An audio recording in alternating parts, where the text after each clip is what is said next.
And then we've been in this series now for the last handful of weeks called The Art of Navigating, and this one is loaded. It's a loaded series, just really talking about the reality of how do we navigate our lives and how do we navigate choices.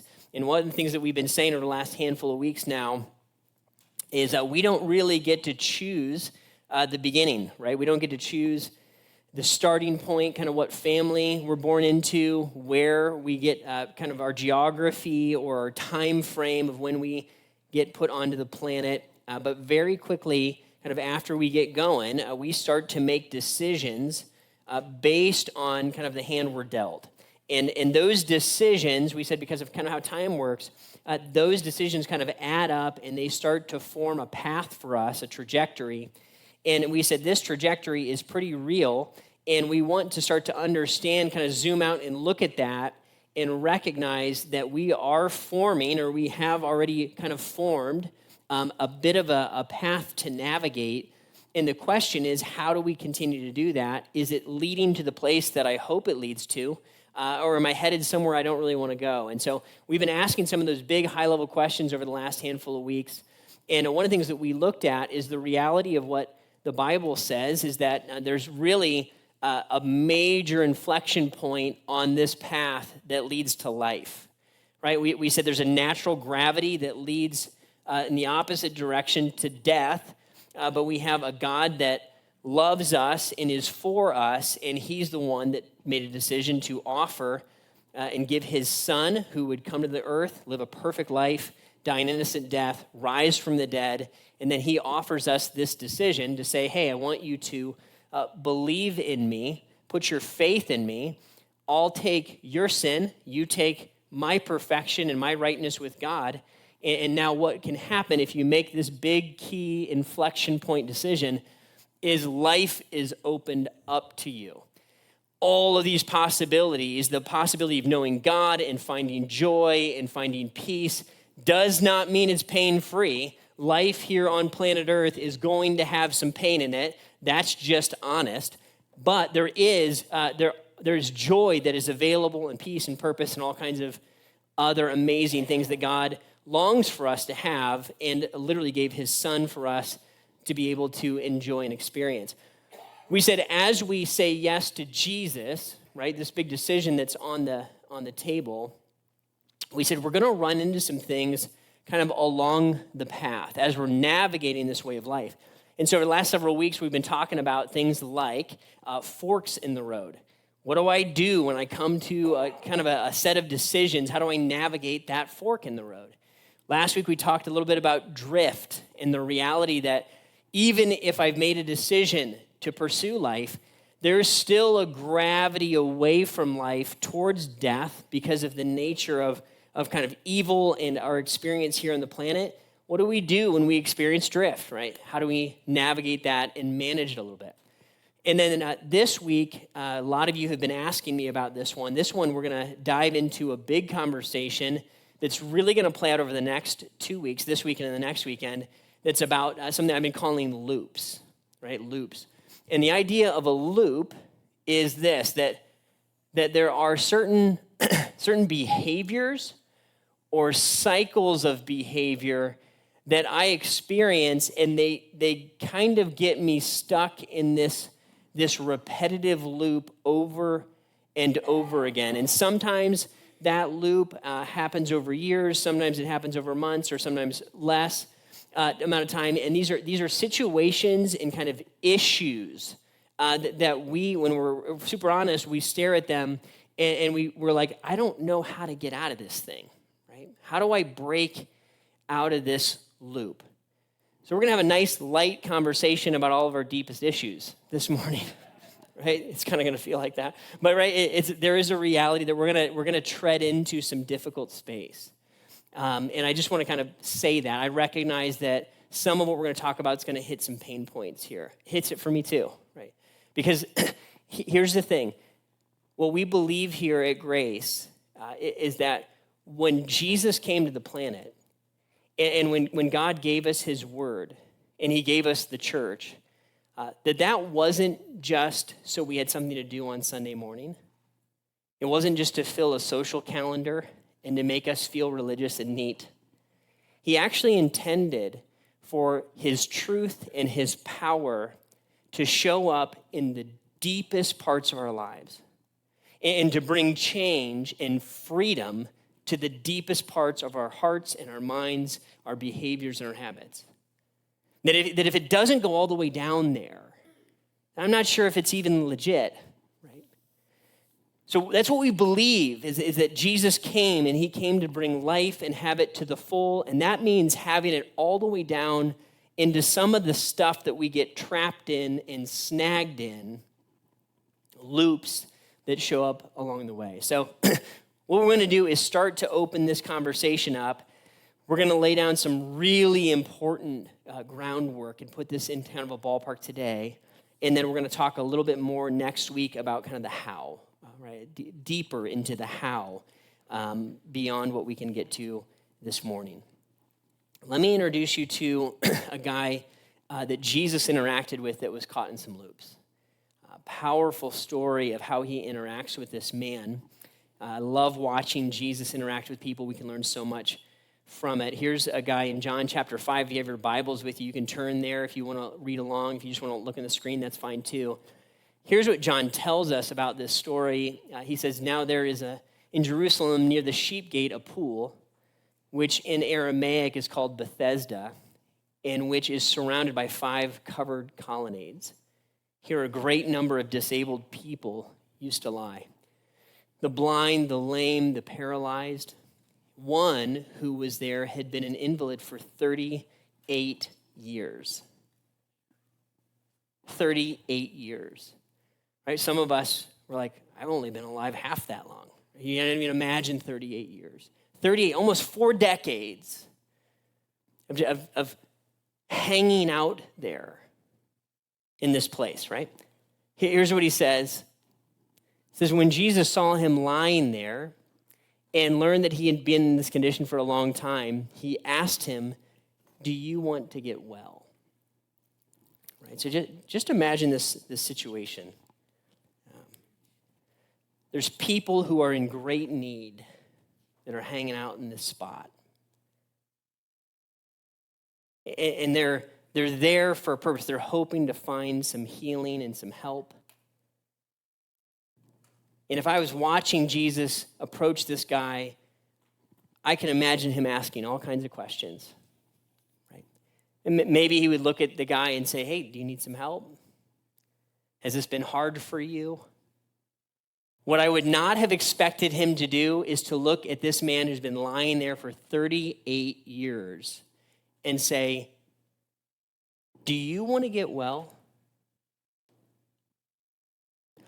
Are you ready to change?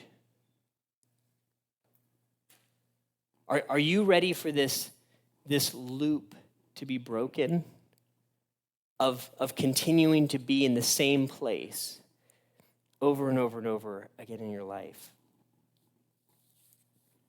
Fascinating question. Do you want to get well? Sir, the invalid replied, I have no one to help me into the pool and the water is stirred. Well, I'm trying to get in, someone else goes down ahead of me. And the idea, the belief was at the time that there was an angel that would come and stir the waters. And that the first person to make it into the waters, when the angel showed up to stir it, that they would receive healing. And so he says, I'm here to get healing, but I'm not fast enough. I can't get there faster than somebody else because of these real reasons. I'm stuck here. Here's my rationale. Here's my reason why I'm not getting well. Do you want to get well? I can't. Do you want to change? I'm not able to. Then Jesus said to him, get up, pick up your mat, and walk. Get up, pick up your mat, and walk. Jesus looks at him, and he calls him to something different. He calls him out of this loop and into a new trajectory, into a new freedom. I would have loved to watch this man receive this information. It would have been fascinating to see. Here's what he says. At once, the man was cured. He picked up his mat and he walked. I absolutely would have loved to see this interaction. Did he know in that moment that his body was transformed and able to walk? Maybe. Did he know that he was going to be able to walk if he exercised the faith to begin to plant his feet and put weight on them? Right? In this situation, these two things that happened in one sentence. The man was cured. Jesus broke his loop. And he exercised faith. He believed it and he acted on it and he left the loop at the same time. Here's what I've experienced in my life, I bet you have in yours, is that in my life there's a massive gap between that colon. That the curing happens, the power, the pronouncement happens. Jesus told me that I'm different, that I'm forgiven, that I'm free, and then my experience is delayed. Do I actually believe that? Do I get up? Do I pick up my mat and walk? Because today the Bible says all kinds of crazy things to us about who we are. The Bible says that you and I have if you're a follower of Jesus today, the Bible says you have the power that raised Jesus from the dead inside you. I can't change. I can't fix this. I'm in this death loop. Not me. Somebody else could do that, not me. There's a gap. The cure has happened. The change has happened. My belief of the thing is lagging a little bit. So there's an exit ramp, there's an off ramp, and I'm learning how to take the off ramp. The man took it in the moment. I would have loved to watch how that played. You and I are learning, at least this has been my experience, we're learning how to believe that what Jesus said is true and real in our actual experience. And that gap where that semicolon is, sometimes is massive. Sometimes it's just a matter of looking at it and saying, almost like a child, I believe it. I believe that you can do for me what I could not do for myself. I believe you can break this loop. And you might be saying, Ryan, what do you mean by loops, right? Dig into it a little bit further with me.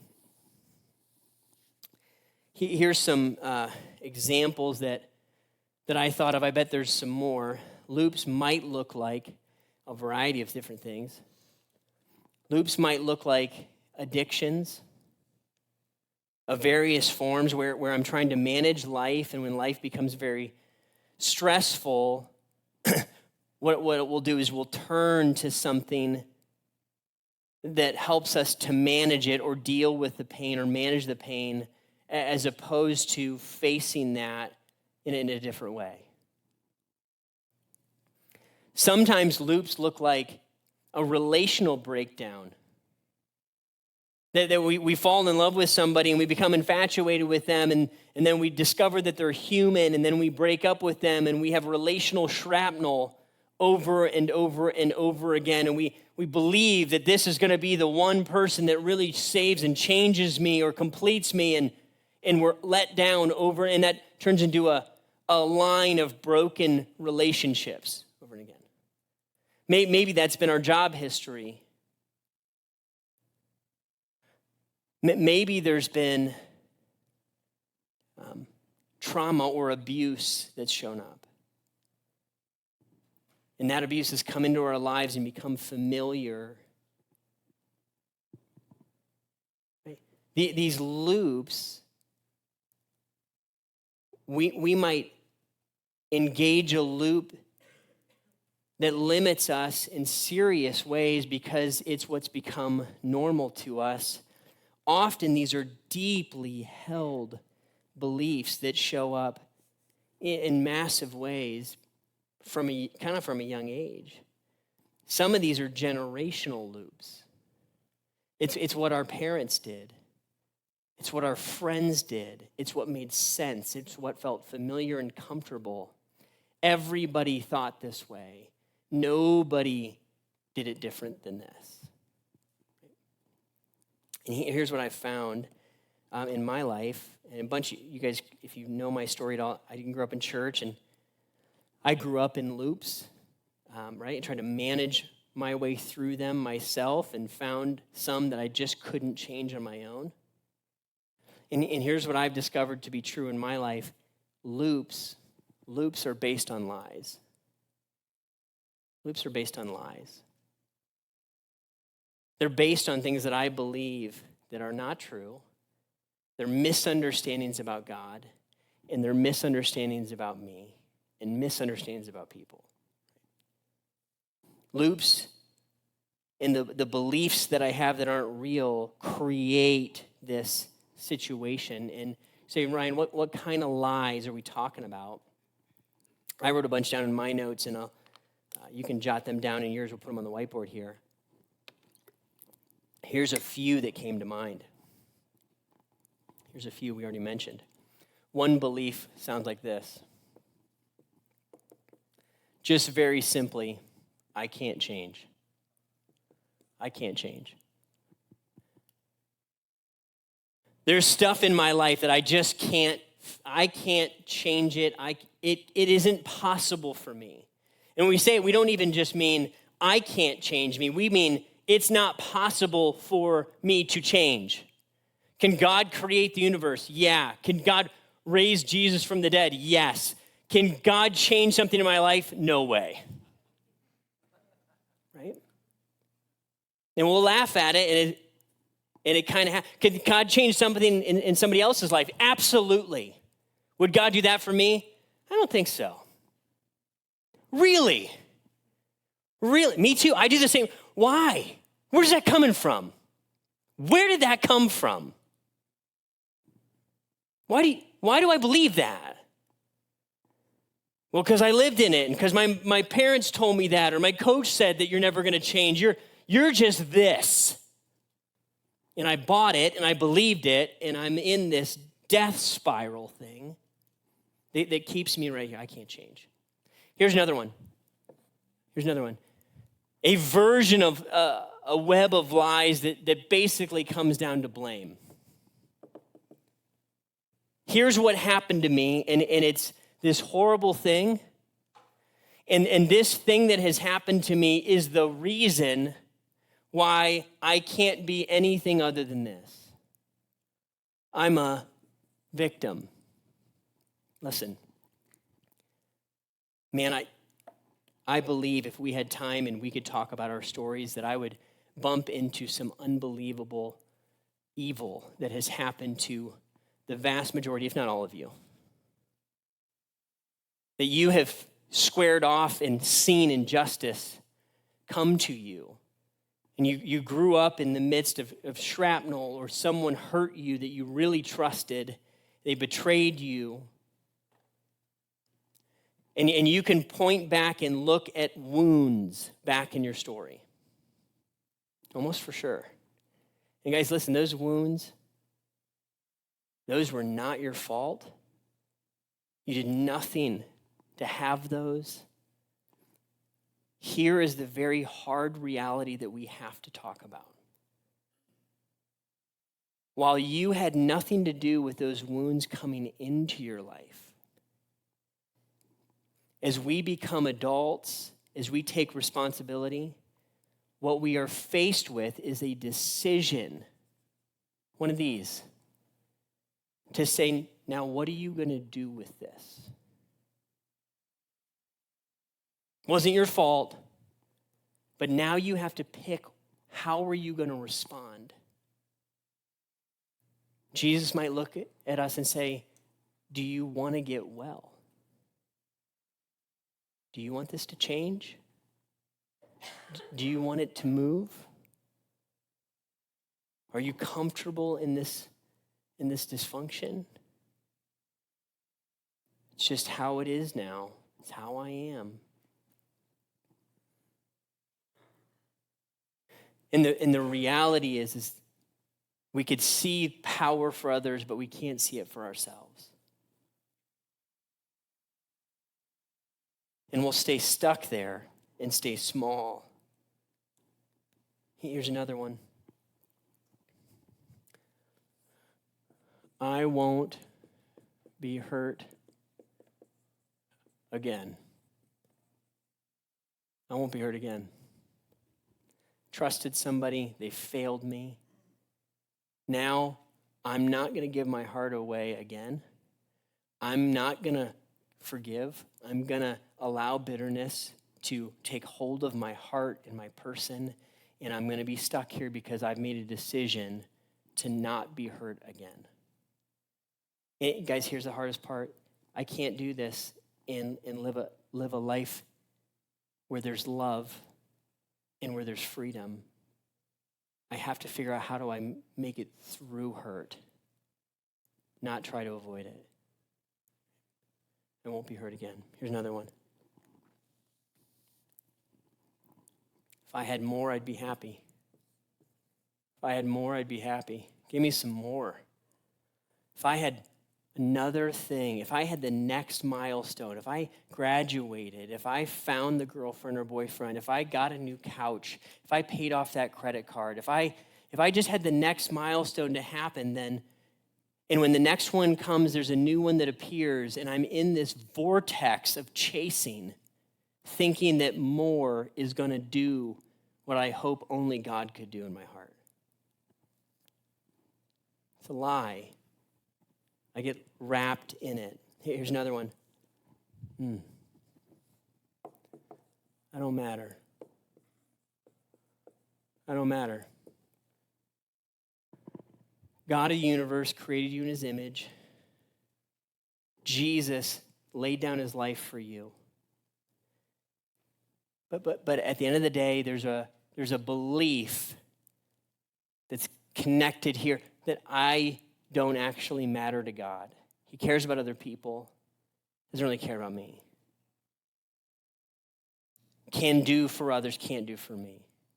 Here's another one. I deserve it. I deserve it. I know what I've done, and I know the sin I know the people I've hurt. I know the decisions I've made. I know the shame that I've lived in, and you know what? I deserve to live in this. This is what's right for me because I believe a series of things, right? And here's what happens. In this one, we even get a little bit of traction and start moving in the right direction. You know what will happen? If I believe that, I will sabotage this off-ramp and pull right back in the loop. Why? Because I'm not able to have or do any more than what I believe. And if I believe I deserve dysfunction and destruction and ugly and unhealthy, and then I'm going to unconsciously choose it over and over again. And when I start to have something good, I'm going to blow it up. You ever see it happen? See it happen in other people's lives? Ever see it happen in your life? See, guys, it's down into the roots of this stuff that Jesus wants to work. It's not just in the shallow and easy, and it's down into the guts. Jesus talked about this. He was in a square off with some religious leaders talking about truth and lies. And he looked at them and he said this to this group of religious leaders. He says, you belong to your father, the devil. These religious leaders that were dragging people into ugly places. You belong to your father, the devil, and you want to carry out your father's desires. He was a murderer from the beginning, not holding to the truth, for there is no truth in him. When he lies, he speaks his native language, for he is a liar and the father of lies. See, when he's the father of lies, they're not just ambiguous, obvious lies that exist out there out there somewhere. These are the lies that show up here. And if he can just get me to stay small and stuck in this loop, he doesn't have to get me off into no man's land. I have to just stay here in ineffectiveness. And then what's happened is the murderer is robbing me of joy and freedom and life and the broadness that comes out here. If you just stay small and distracted and believing lies, I'll just shut you down. That's how the enemy would think about it. And Jesus would look at that and say, I hate that. I came to destroy the works of the devil. I came to blow this up, to blow these out, to provide the off-ramp, the exit ramp. I came that you would have freedom. And I long for my people to experience that.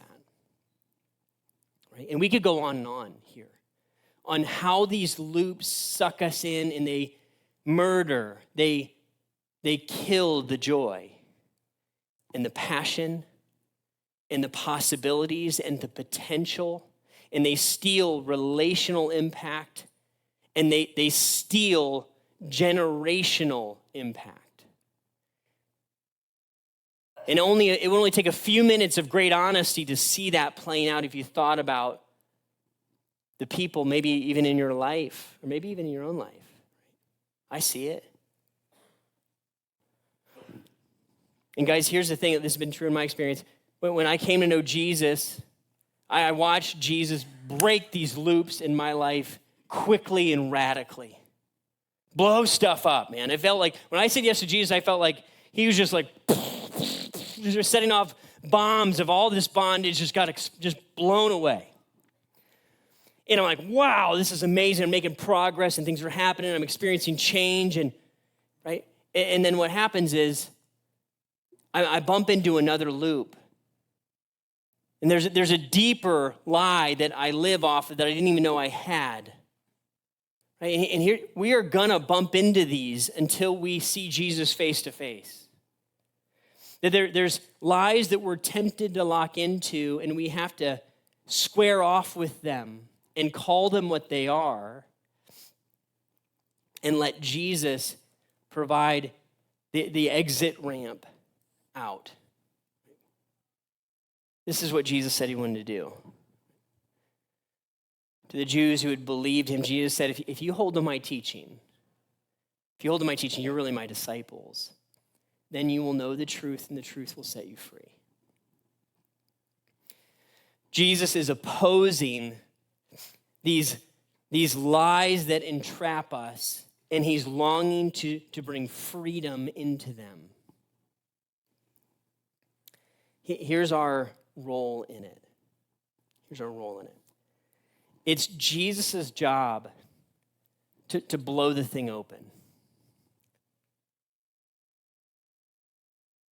It's my job to, by faith, take the exit. Here's the reality. The loop is open. It's been open.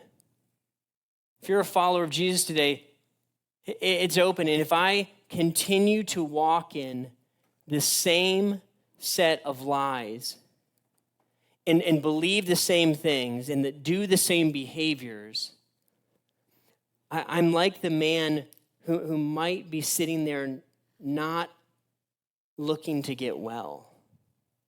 When all the while Jesus just says, hey, pick up your mat.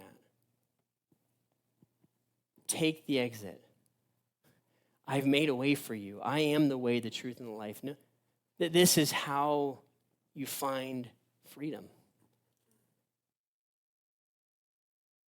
This is a thing I've been struggling with and learning lately. Because, guys, I'm learning how to do this. Okay? I'm learning how to do this. I've experienced some of this in the past, right, when I came to know Christ in the first years after, and then I bump into new loops.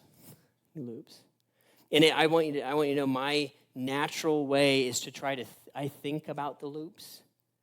I come up with a plan for the loops. I master them. I put the loops on the whiteboard. You're like really surprised, right? I try to figure the loops out. I try to game the loop. And I'm slowly learning. This is so important. Jesus is not looking at me saying, Ryan, I want you to figure out how to get out of your loop. Solve it, man. Figure it out. Jesus isn't out here saying, when you get out of that loop, we can hang out. He's saying, Ryan, bring me into the loop, man. I want you to bring me into the loop like right now. I'm like, in a little bit, once I get a little more under control. He's like, no, like now. Well, it's embarrassing. It's ugly. I can't believe I haven't made it further. This is what Jesus is saying to us.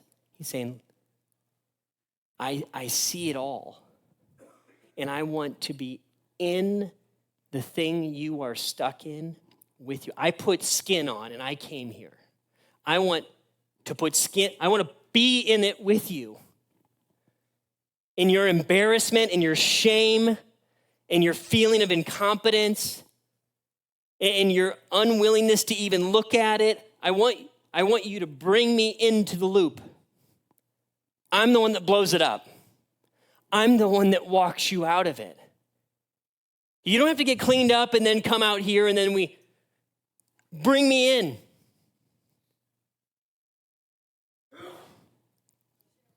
I know the lies. I know the damage. I know what your story is. I see it all. And I just can't wait to join you in the middle of the thing you're in bondage to.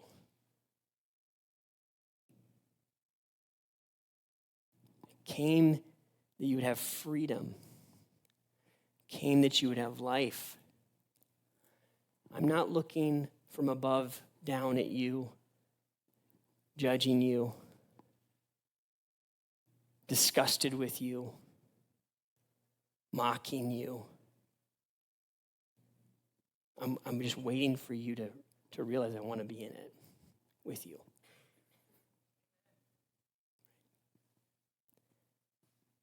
As ugly and as bad as it gets. Can't believe I blew this one again.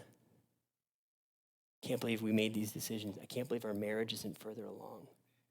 Can't believe I'm still believing that if I found a guy or girl that my life would be complete. Can't believe I'm still struggling with. Can't believe sexual sin is still can't believe the debt is still I can't believe I'm still trying to change my body. I can't believe this is still where I love you, I know you, I died for you. I am the power that you're looking for. I will walk you out of it. Yeah, right. That's right. That's right. You know what that is? That's good news. Guys, good news is not filling an hour for you on Sunday. That's cool. I want to be together. Okay? Good news is that I'm not doomed because my family made some decisions or the people I grew up because I'm not doomed because this happened to me. I'm not doomed because I messed it up before. I'm not doomed because I'm still there even though. There's no doom. The picture has no doom in it. This is the best news ever. Jesus became doom for me, that I might not have to live in doom here and now and forever after. Man, that's really good news. It's really good news. You say, Ryan, this is tough, man. I know. And it's wonderful. And I just have to say, like, if you're just looking for like a neat time, this just isn't going to make that much sense to you. Because I'm fighting, here's what if you are here, I'm fighting for your soul. And frankly, while the world might look and say, oh, we'll accept you in your loop, and we'll love you in your loop, and we'll be there in your loop, there's no vision to get out of the loop. And frankly, that should be insulting to you. Because you aren't that. You're not a victim. You're not defeated. You're not doomed. If you're a follower of Jesus, you're a child of God. You are now gifted with the righteousness of Jesus. You are made for freedom. You've been transferred from the dominion of darkness into the kingdom of light.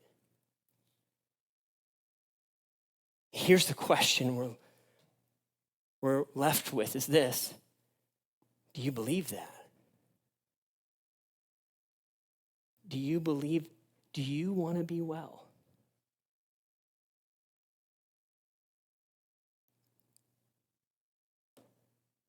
And there's a terror that we feel. The possibility that this thing that I've lived in and has helped me manage my life and is kind of frustrating and sometimes I get sick is now gonna be gone and I'm gonna go into a different way that I've never known. This is the question on the table. Do I want to get well? Will I bring Jesus into the loop with enormous courage and honesty? Do I bring him into the reality of where I am and acknowledge it and embrace it?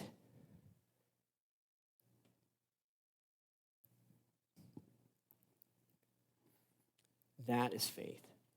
Jesus, meet me in the middle. Not just at the end, right here and right now. So guys, we want to start there today. It's as far as we can get. We want to ask the question, what's my loop? Do I want it broken? And will I bring Jesus into it to help me get out of it? I'm going to have the band come out, and they're going to give us just some extra space. We need it. Space to share our heart with God just silently. I encourage you to bow your heads and close your eyes and begin to do this work. As we sing and worship, invite Jesus, the reality of our lives. Would you pray with me?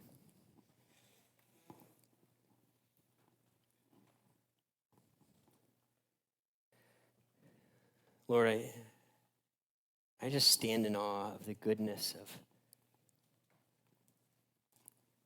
of your heart, Lord, the goodness of your message. That you had all the right in the world to condemn us and to throw us to the side. And yet you did the exact opposite.